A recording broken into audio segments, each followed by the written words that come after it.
ఎన్నో ఇప్పుడు మన కోర్టు సినిమాని తీసుకుంటే చట్టం పట్ల అవగాహన కల్పించింది. సినిమా అంత పవర్ఫుల్ మీడియా.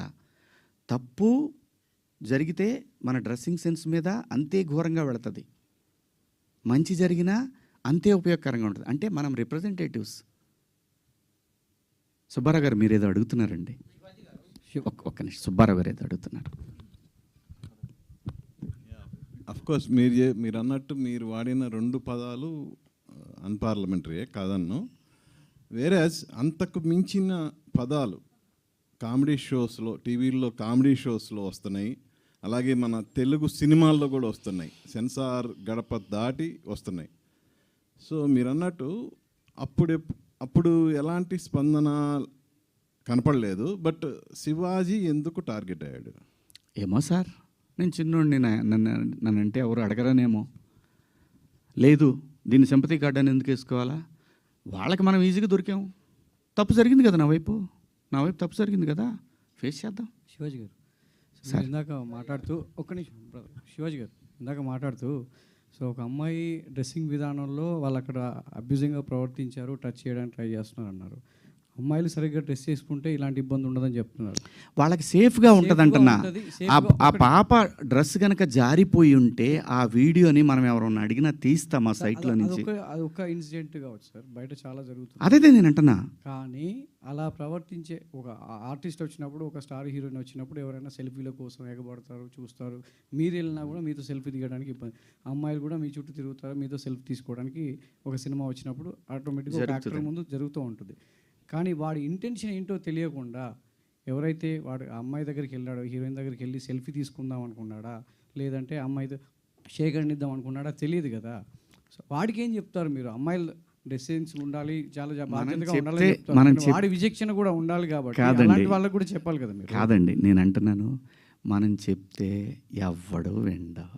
వాడు అంటాడు నాకు అమ్మాయి ఆర్టిస్ట్ అండి, నేను పోయి మాట్లాడకూడదా, ఏమంటే ఫోటోలు ఇరా, అబ్బో అప్పుడే ఇవన్నీ వస్తాయి. మీరు చెప్తే హీరోయిన్లు ఎందుకు వింటారు? హీరోయిన్లు మంచి బట్టలు వేసుకోవాలి, వెళ్ళాలని మీరు చెప్పారు. కాదు, అది కూడా సినిమా చూసి మారతారని సందేశాలు ఇస్తాం. ఎప్పుడోప్పుడు ఎక్కడో చోట మారుతుంది. గాంధీ గారు వదిలేసి ఉంటే స్వతంత్రం ఇప్పుడు కూడా వచ్చేది కదేమో. తగులుకొని పట్టుకొని లాగి లాగి లాగి నెహ్రూ గారు 9 సంవత్సరాలు జైల్లో ఉన్నాడు. ఏంది, మహిళని గౌరవించకుండా ఈ దేశం ఉండదండి. ఇప్పుడు మహిళని గౌరవించకపోతే ఇందిరాగాంధీ గారు 3 సార్లు ప్రధానమంత్రి అయ్యేవాళ్ళు కాదు. మన దేశమే కాదు, ఈవెన్ ఈ ఏషియన్ కంట్రీస్లో, ఎస్పెషల్లీ సౌత్ ఈస్ట్ ఏషియన్ కంట్రీస్లో మహిళకున్న గౌరవం అపారం. మగాడికి తెలుసు తను ఎంత ఇంపార్టెంటో. అసలు ఈ సృష్టి తిరుగుతుందే మహిళ చుట్టూ అండి. అమ్మని ఎవడంటాడు సార్ మీరేది అడుగుతున్నారు. సోషల్ మీడియాలో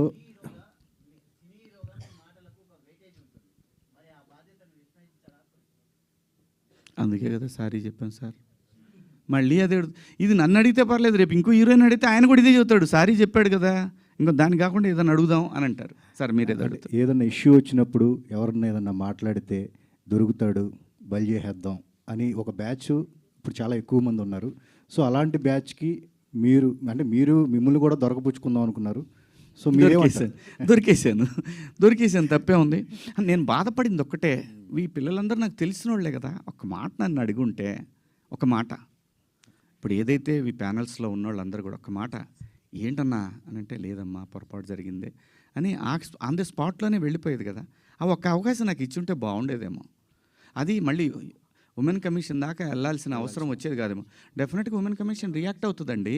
వాళ్ళకి సమాజంలో ఒక సెలబ్రిటీస్ నుంచి ఇంత పెద్ద అసలు మొత్తం ఒక పెద్ద వెల్లువలాగా ఏముంటుంది అక్కడ పోతే. పోనీ చెప్పండి, నాకు మరణశిక్ష ఏమంటే మరణశిక్ష చేయించుకొని వస్తా పోయి. ఇంకా నేను అంతకన్నా ఉమెన్ కమిషన్ సుమోటోగా తీసుకుంది తప్ప ఎవరు కంప్లైంట్ చేయలేదు. మా అసోసియేషన్ మాత్రమే కంప్లైంట్ చేసి ట్యాగ్ చేస్తే సుమోటో కాకపోతే ఏమవుద్దండి. ఏమండి నేను అనేది, మనకు అందరికి అన్నీ తెలుసండి. మన అందరం కూడా అన్నీ తిట్టుకుంటామండి. బయట బూతులు తిట్టుకుంటాం, కెమెరా ముందుకు వచ్చినప్పుడు పద్ధతిగా ఉండాలనుకుంటాం. ఆఫ్టర్ ఆల్ మనుషులు అండి మనం. ఏం లేదు ఇందులో, తప్పేం లేదు. కామెంట్లు చూస్తుంటే ఎలాంటి బట్టలు వేసుకున్నా మహిళల పట్ల గౌరవంగా ఉండాలని బాయ్స్కి చెప్పమని చెప్పి మీతో చెప్పమంటున్నారు, ఏమంటారు మీరు దానికి? ఎలాంటి బట్టలు వేసుకున్నా గౌరవంగా ఉండాలి ఆడవాళ్ళతో అంటే చాలామంది నిన్న కామెంట్స్లో కొన్ని పదాలు వాడారమ్మా, నాకు ఆశ్చర్యం వేసింది ఆ పదాలు. ఎప్పుడన్నా సాయి పల్లవిని ఎవరన్నా టచ్ చేశారా? ఎప్పుడన్నా అనుష్కని ఎవరన్నా టచ్ చేశారా? ఎప్పుడన్నా సౌందర్య గారిని ఎవరన్నా టచ్ చేసిన సందర్భాలు విన్నామా? ఇలా చాలామంది లయాని ఎవరన్నా ఆమెను చూడగానే మా ఇంట్లో అమ్మాయి అని అంటారు. ఆవిడ మీరా జాస్మిన్ నిండుగా, మలయాళీస్ అందరు కూడా బయట నిండుగా శారీస్ కట్టుకొని వస్తారు. నేను మిమ్మల్ని అందరు అమ్మ దండం పెడతా, మీరు ఎట్టొచ్చినా మీ ఇష్టం, నాకు సంబంధం లేదు. అలాగే ఒక నిమిషం లక్ష్మి గారు, ఒక నిమిషం నన్ను మాట్లాడండి. అలాగే భూమిక గారిని ఎన్నోసార్లు వచ్చింది ఆవిడ. ఎవరన్నా టచ్ చేశారు ఆవిడ్ని? నేను అంటున్నాను, ప్రొవోక్ చేయకూడదు. ప్రొవోక్ చేసినట్టు అనిపించినప్పుడు మీరు అన్నదానికి కుర్రాళ్ళు, ఆహా నువ్వు ఇలా ఉంటావా, వాళ్ళు పందాలు వేసుకుంటారు. పిల్లలండి, చిన్నపిల్లలు, మన పిల్లలు వాళ్ళు. నేను అంటాను, మనం ఎందుకు అవకాశం ఇవ్వాలి అనేది నా ఉద్దేశం తప్ప, మీ ఇష్టం అండి.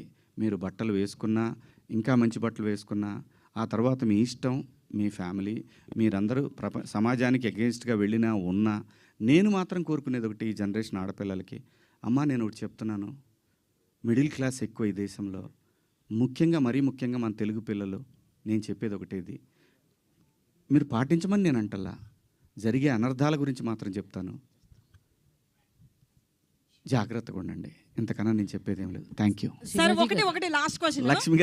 లక్ష్మి గారు ఎందుకండి ఊరికే అనవసరంగా అన్నారు కదా సార్, శ్రీదేవిని హక్ చేసుకుంది అంటున్నారు కదా సార్. శ్రీదేవి